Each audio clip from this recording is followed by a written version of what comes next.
कोई आनंद से फूला हुआ है तो कोई भय से भूला हुआ है। कर्ण आदि की बुद्धि काम नहीं कर रही है कि ये केशव कितने महान हैं, पीछे पीछे चल रहे हैं। भगवान का दिव्य रथ है, भगवान अपने रथ पर बैठे तो प्रणाम करके द्रोणाचार्य भीष्मादि वापस हो रहे हैं, लेकिन कर्ण वापस नहीं हुए। जब रथ चला तो पीछे पैदल कर्ण चल रहे हैं। भगवान ने पीछे मुड़ करके देखा तो कर्ण आ रहे हैं, तो कहा नजदीक आ जाओ, और अपने रथ पे बैठा ला। कहा हमारी इच्छा भी थी कि मैं तुमसे एकांत में मिलूं। तो उनका केशव, मुझे वेदविद जो ब्राह्मण जन है उनसे पता चला था कि भगवान का अवतार होगा। अब मैं समझ गया कि वही अवतार आप हैं।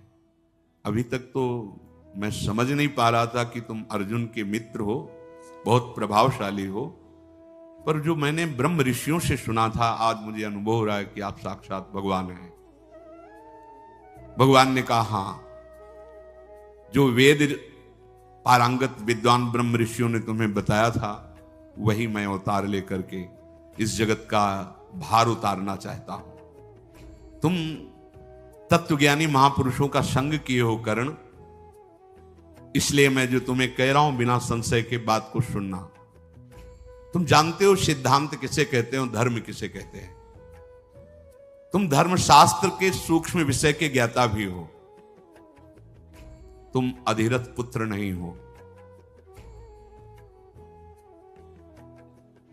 जो कुंती जी हमारी बुआ हैं, तुम उनके गर्भ से उत्पन्न हुए हो। तुम्हारे पिता भगवान भुवन भास्कर सूर्यदेव हैं। किशोर अवस्था में होने के कारण भयवश तुम्हें उन्होंने प्रवाहित कर दिया था। जो कवच कुंडल थे भगवान सूर्य के प्रताप से आपकी सुरक्षा के लिए थे। आप डूब नहीं सकते थे, आपके प्राण नहीं निकल सकते थे। इसलिए मैं जो कहने जा रहा हूं वो ध्यान से सुनना। तुम्हारा जन्म कुंती के गर्भ से हुआ और कुंती जी का ब्याह महाराज पांडु से हुआ। तो जो कन्यावस्था में दैवी शक्ति भगवान सूर्य के द्वारा तुम्हारा प्रादुर्भाव हुआ, तो ब्याह होने के बाद तुम्हारे पिता पांडु, तुम्हारा पुत्र भाव उनके और पिता भाव के संबंध में ये शास्त्रीय धर्मयुक्त है। इसलिए तुम महाराज युधिष्ठिर से बड़े हो। आज ही मैं चल करके बता देता हूं युधिष्ठिर जी को कि कर्ण तुम्हारा बड़ा भाई है। तत्काल वो तुम्हारे चरण छुएंगे। मेरे साथ चलो। और जब युधिष्ठिर जी चरण छुएंगे तो अर्जुन, नकुल, भीम, सहदेव ये तुम्हारे चरणों में ही बैठेंगे। और जब पांचों पांडव और उनके पांचों पुत्र सुभद्रा कुमार, अभिमन्यु ये तुम्हारे चरणों में बैठेंगे और मैं तुम्हारे साथ होऊंगा, तो त्रिभुवन में कोई ऐसा नहीं कि तुम्हारा विरोध कर सके। त्रिभुवन विजेता और सर्व पूजनीय कर्ण तुम हो। तुम कोई साधारण नहीं हो। ये जितने भी राजा आए हुए हैं, चाहे दुर्योधन के पक्ष के 11 अक्षौणी सेना या 7 अक्षौणी सेना पांडवों के, ये सब तुम्हें नतमस्तक होंगे। युद्ध होगा ही नहीं, केवल तुम्हारे बल से युद्ध होने जा रहा है। इसलिए मेरी बात मान लो। ये हम एकांतिक रहस्य तुमसे बता दिया कि तुम महाराज युधिष्ठिर के बड़े भाई हो। तो जितने भी राजा आए हुए हैं वो सब तुम्हारा सम्मान करेंगे। वहां तो बात बनी नहीं, लेकिन तुम मेरी बात मान जाओ, बड़ा मंगल हो जाएगा जगत का। कर्ण ने कहा केशव, हंसते हुए उसने कहा कि बड़ा सौहार्द, बड़ा प्रेम, बड़ा मैत्री, बड़ा हित और परम सत्य आपके वचनों से प्रकाशित हो रहा है। निसंदेह मुझे कोई संदेह नहीं आपके वचनों पर। जैसा आप कह रहे हैं अक्षरशः ऐसा ही हो जाए। अगर मैं आपकी बात मानूं तो ऐसा ही हो जाएगा। पर नहीं, मैं मानता हूं मैं कुंती का पुत्र हूं। मैं मानता हूं कि पांडु के जैसे और पुत्र उनको पिता, ऐसे मैं भी पिता कहने का अधिकार रखता हूं। अच्छी तरह जानता हूं आपने जो बताया है कि कुंती के गर्भ से भगवान सूर्य की कृपा से मेरा जन्म हुआ है, मुझे कोई संशय नहीं। पर भरी सभाओं में जब अपमान होता रहा, तब न एक बार आपने कहा, न एक बार माता कुंती ने कहा कि ये अधिरथ सूत पुत्र नहीं, ये मेरा पुत्र है। जहां मैं अपने बल विक्रम को दिखाने को किया, वहीं मेरा अपमान होता रहा है। मैं जीवन भर जलता रहा, किस लिए? मेरा क्या दोष था? मेरा दोष आप साबित कर दीजिए। भगवान सूर्य ने प्रकट किया और जल में फेंक दिया गया और अधिरथ सूत ने उठाया, इसमें मेरा क्या दोष रहा? जब मैं कभी अपना बल विक्रम अर्जुन के सामने प्रकट करता तो मेरा उपहास करके मुझे नीचा दिखाया जाता कि सूत पुत्र का अधिकार नहीं राजकुमार के सामने, चाहे वो द्रौपदी के स्वयंवर में हो, चाहे वो अश्व शिक्षा का पूर्णता का जब प्रदर्शन कराया जा रहा हो तब हो, या किसी भी राजसभा में हो, तब क्यों आप नहीं बोले? क्यों माता कुंती ने ये नहीं कहा कि ये मेरा पुत्र है? तब तो किसी ने नहीं कहा। आज जब ये बात आ गई समझ में कि अब युद्ध होगा ही, तो आप हमको समझा रहे हो केशव, मैं मान रहा हूं आपकी बात सत्य है, पर अब मैं सूत पुत्र ही रहूंगा। और दुर्योधन ने मुझे सम्मान दिया है, जीने की आशा डाल दी दुर्योधन ने। मैं कभी दुर्योधन के साथ अब दगाबाजी नहीं कर सकता। हे वृषणी नंदन श्री कृष्ण, मेरा एक नियम है कि एक बार जिसको वचन दे दिया तो प्राण छूट सकते हैं, वचन नहीं छूट सकते। मैंने दुर्योधन को अपना मान लिया है, अब मैं उसका साथ नहीं छोड़ सकता। जनार्दन, मुझे कोई भयभीत कर सके ऐसा पैदा ही नहीं हुआ। बध, बंधन, भय, लोभ, इनकी ताकत नहीं कि हमारे हृदय का परिवर्तन कर सके। पर जीवन बहुत कष्टमय कर्ण का रहा। अगर कहीं ये पता चल जाता भगवान सूर्य से प्रकट कर्ण, तो भगवान परशुराम जी शाप नहीं देते। हर जगह हार हुई, हर जगह उसको नीचा देखना पड़ा, पर था महापुरुष, सत्यवादी, परम दानी। अधर्मियों का संग हो गया, इसलिए हर जगह हार हुई, हर जगह परास्त हुई। तो ध्यान रखने का विषय है, आप सही हो, लेकिन आपने अगर गलत संग कर लिया है तो आपकी भीष्म जी अखंड बाल ब्रह्मचारी महाभागवत, लेकिन सिंहासन पर वचन दिए हुए हैं, इसलिए संग अधर्म का नीचा देखना पड़ा। तो जनार्दन, मैं दुर्योधन का साथ कभी नहीं छोड़ सकता, और युद्ध अवसर आने पर ललकार करके पांडवों से लड़ूंगा। कभी अपने हृदय में भाव नहीं लाऊंगा कि ये मेरे भाई हैं। मधुसूदन, इसमें संदेह नहीं कि आप हमसे बहुत हित की बात कह रहे हैं। पांडव आपके अधीन है, आप जैसी आज्ञा करेंगे तत्काल वो वैसा कर देंगे। पर मेरे और आपके बीच में जो वार्ता हुई है, इसे न पांडव जानेंगे और न कोई संसार का व्यक्ति, जब तक युद्ध नहीं हो जाता। और युद्ध में जब मैं मारा जाऊं, तब इसके बाद आप इस बात को भले, लेकिन तब तक ये आप वचन दीजिए कि आप इसे गोपनीय रखेंगे। अपनी इंद्रियों को संयम में रखने वाले धर्मात्मा युधिष्ठिर हैं, और तुम्हें अपना प्राण मानने वाले अर्जुन हैं। इसलिए मैं पहले से कह रहा हूं कि तुम निश्चिंत रहो, मैं ही मारा जाऊंगा, क्योंकि जिसके सहायक आप हो। मैं खूब अच्छी तरह से जानता हूं कि चाहे 11 क्षोणी नहीं और भी विशाल सेना दुर्योधन रख ले, लेकिन नाश उसी का होगा, क्योंकि अधर्म से चल रहा है। मैं सब जानता हूं। श्री कृष्ण, इस समय दुर्योधन, दुशासन या मुझ कर्ण पर केवल निमित्त मात्र दोष रखा जाए, क्योंकि इसके पूरे के पूरे मुखिया आप हैं। कर्ण ने कहा कि पूरे के पूरे मुखिया आप, पृथ्वी का भार दुर्योधन को निमित्त बनाकर उतारना चाहते हैं, इसीलिए ऐसा है। भगवान सब्यसाची अर्जुन तुम्हारे हाथ की कठपुतली हैं। कर्ण कह रहे, हे भगवान, सब्यसाची अर्जुन तुम्हारे हाथ की कठपुतली हैं, अर्थात तुम उनके यंत्री हो, वो तुम्हारे यंत्र हैं। इसलिए इस रणांगण में जो रण यज्ञ होगी, इसमें बलि मेरी ही चढ़ेगी। आप निश्चिंत रहिए, क्योंकि जिसके आप सहायक हैं उसका कोई नाश कर सके ये कर्ण की एकांतिक वार्ता भगवान के साथ हो रही। मैं जान रहा हूं कि पांडुनंदन महाबलशाली वायुपुत्र भीमसेन जिस समय अपने स्वरूप में आकर सिंहनाद करेंगे तो दुशासन का रक्त निश्चित पिएंगे। उन्होंने प्रण किया है तो छाती फाड़ेंगे वो, मुझे पता है। क्यों? क्योंकि इस रण यज्ञ में आपका सहयोग है। मुझे पता है कि जिस समय पांचाल राजकुमार धृष्टद्युम्न अपने स्वरूप में आकर खड़ा होगा तो द्रोणाचार्य का गर्दन वही उतारेगा। क्यों? क्योंकि आप उनके रक्षक हैं। मुझे पता है कि शिखंडी भीष्म जी के सामने खड़े होने के लायक भी नहीं है, लेकिन वो मार गिराने का काम करेगा। क्यों? क्योंकि आप उनके पक्ष में हो। महाबली दुर्योधन का वध निश्चित है क्योंकि आप पांडवों के पक्ष में हैं। पर हे श्री कृष्ण, मैं पांडवों के पक्ष में नहीं आ सकता, रहूंगा दुर्योधन के ही पक्ष में। जब भगवान ने देखा कि कर्ण बात जानते हुए भी अब नहीं मानेंगे,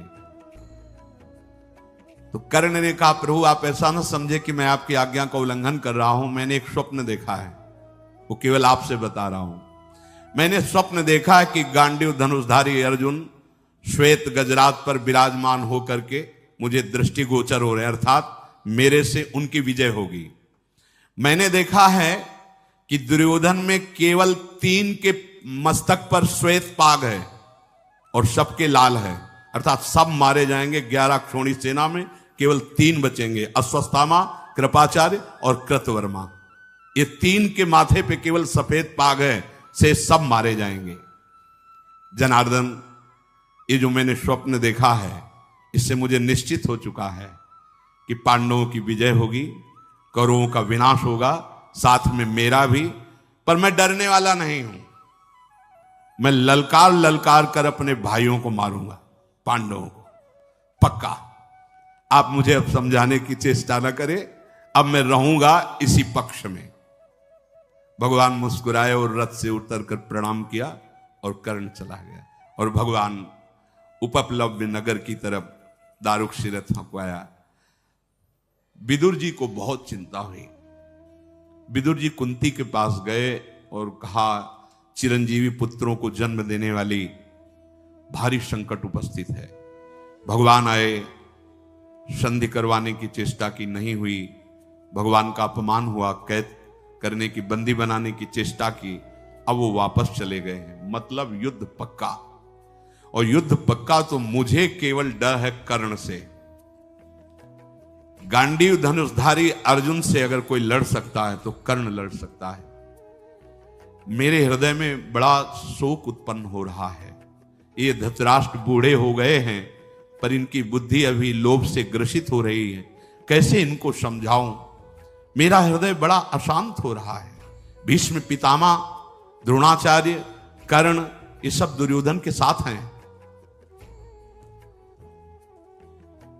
कोई उपाय नहीं दिखाई दे रहा। विदुर जी की आंखों में आंसू आ रहे। कोई उपाय नहीं दिखाई दे रहा जिससे मैं इस युद्ध को रोक सकूं, इस जनसंहार को रोक सकूं।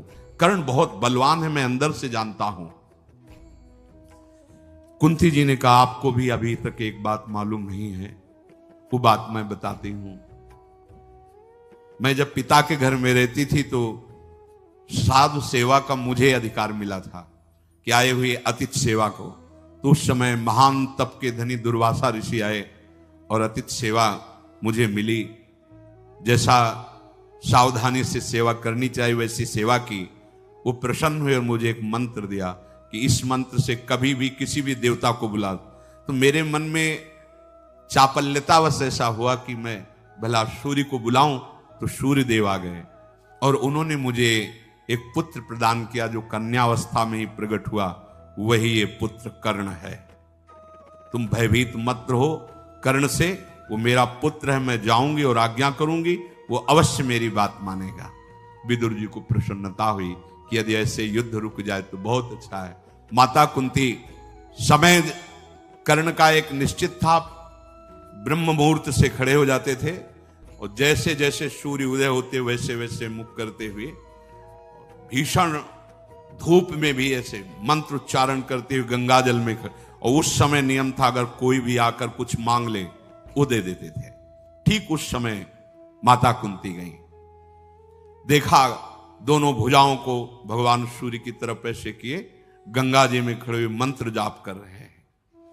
नजदीक गई तो छाया सी दिखाई दी, मुड़ करके कर्ण ने देखा तो कहा राजमाता आपके चरणों में प्रणाम है, इस समय आपका यहां आना, आप इस कर्ण से क्या चाहती हैं? देवी मैं अधिरथ पुत्र कर्ण हूं, यह बात आपको पता है? क्योंकि भगवान ने बताया ना, इसीलिए वो भी कड़ुआ बोल रहा है। मैं अधिरथ पुत्र सूत पुत्र कर्ण हूं, यह बात आपको पता है? हाँ, तो ये सूत पुत्र कर्ण आपके चरणों में प्रणाम करता है। राजमाता यहां आने का कष्ट किया, आदेश करें ये सूत पुत्र क्या सेवा करें। बार बार इसलिए वो ये कह के आई है ना कि मेरा पुत्र है, मैं उसे बताऊंगा, और भगवान ने पहले बता दिया था।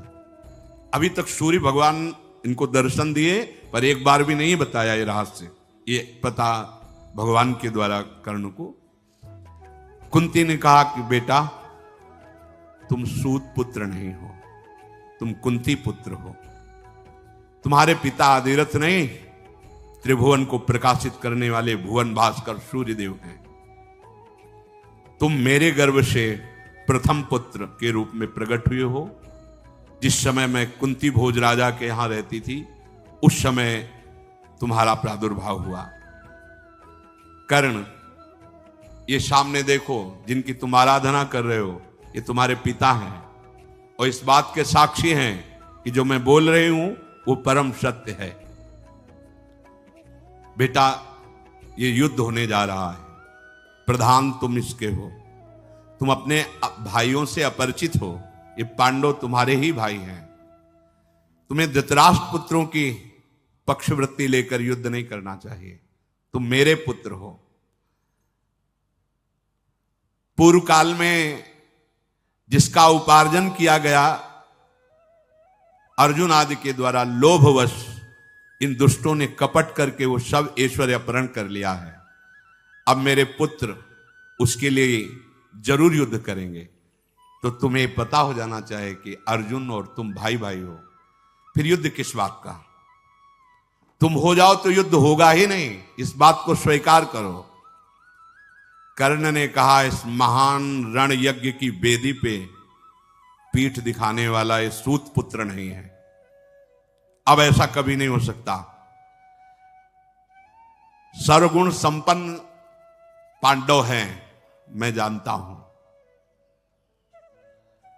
सूर्यमंडल से आकाशवाणी हुई, सुनो कर्ण, सूत पुत्र शब्द उच्चारण मत करो, जो कुंती कह रही वो अक्षरशः सत्य है। तुम मेरे पुत्र हो, मैंने तुम्हें बताया नहीं, आकाशवाणी सूर्य की। जो ही इस कर्ण ने इस वाणी को सुना तो प्रणाम किया सूर्य को भी, और कुंती से कहा माता मुझे पहले से पता है कि आप मेरी माता हैं और भगवान सूर्य मेरे पिता हैं। माता कुंती, भगवान सूर्यदेव इनसे मेरा प्रादुर्भाव हुआ है, पर मैं ना आपकी बात से विचलित होने वाला हूं और ना भगवान सूर्य की बात से। वचन दिया है दुर्योधन को, तो अब ऐसा नहीं हो सकता। राजमाता आप और जो कुछ मांगो सो मांग लो, मैं इस समय ना नहीं कहता, पर अगर ये मांगो कि अर्जुन से युद्ध ना हो तो अब ऐसा नहीं हो सकता। क्या आप चाहती हो, आज्ञा कीजिए। माता कुंती ने कहा कि हमें चाहती कि हमारे 6 पुत्र हैं, 5 पांडव और एक तुम, 6 पुत्रों में एक भी नहीं मरना चाहिए। उन्होंने कहा कर्ण ने कि आज तक हमने कभी किसी को ना नहीं कहा। आपने किस सभा में कहा है कि आपके 6 पुत्र हैं? बहुत हृदय से दुखी कर्ण रहे, कभी कभी किसी ने सपोर्ट नहीं किया, न भगवान सूर्य ने कहा कहीं और न माता कुंती। जहां भी अपनी तो उसको नीचा दिखाया, ए सूत पुत्र, तो राजकुमारों के समान। तो 6 पुत्र हैं आपके, आपने किस सभा में घोषित किया है? कभी किया है? आज जब आपने देखा है कि आपके पुत्रों पे, प्राणों पे बने आई है, तो आप अब यह कहने चली आई हो कि कर्ण तुम मेरे पुत्र हो, पांडु तुम्हारे भाई हैं। मैं दुर्योधन का आश्रय लिया, मेरा जीवन निर्वाह दुर्योधन ने किया, मैं प्राण भी उसी को दूंगा, उसी के लिए न्यौछावर करूंगा। मैं कभी झूठ नहीं बोलता और मैं कभी मांगने वालों को ना भी नहीं कहता। तो इसलिए दैव बड़ा बलवान है, तुमने 5 पुत्र सदैव घोषित किए हैं, 5 ही रहेंगे, तुमको भी विमुख नहीं करेंगे। युद्ध का अवसर आएगा और जब युधिष्ठिर, भीम, नकुल, सहदेव, इनको मैं ऐसी दशा में पहुंचा दूंगा कि वध कर सकता हूं, उस दशा में मैं इनको छोड़ दूंगा, लेकिन अर्जुन को नहीं। या अर्जुन मुझे मारेगा तो 5, या मैं अर्जुन को मारूंगा तो आपके 5। आपने सभा में सदैव 5 पुत्र बताए हैं, 5 ही पुत्र रहेंगे, या कर्ण जाएगा या अर्जुन जाएगा। कुंती देवी हृदय से बहुत दुखी हुई और कहा, बेटा तो अपनी इस बात का ध्यान रखना कि हमारे अन्य पुत्रों का तुम वध मत करना, क्योंकि वो जानती हैं अंदर से कि जिसके श्री कृष्ण सहायक हैं उस अर्जुन का कौन बिगाड़ सकता है। पर यहां कर्ण के जीवन में देखने को मिला कि अगर अधर्म का संग कर ले तो कितना भी बड़ा सत्यवादी, दानी, महात्मा कोई क्यों न हो, उसे सदैव नीचा ही देखना पड़ता है। इसलिए कुसंग का त्याग करते हुए भगवद आश्रित होकर निरंतर जाप करने से नाम का, मंत्र का, गुरु वचनों का, जीव का परम मंगल हो जाता है। कभी एक क्षण भी नाम न भूले, ऐसी सावधानी रखें। शेष चर्चा आगे। श्री राधा वल्लभ लाल की।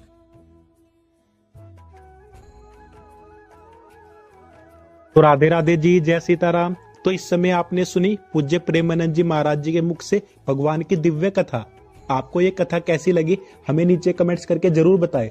और आप पूज्य प्रेमानंद जी महाराज जी के मुख से भगवान की कौन सी और दिव्य कथाएं और लीलाएं सुनना चाहते हैं, जिनसे आपकी भक्ति और भी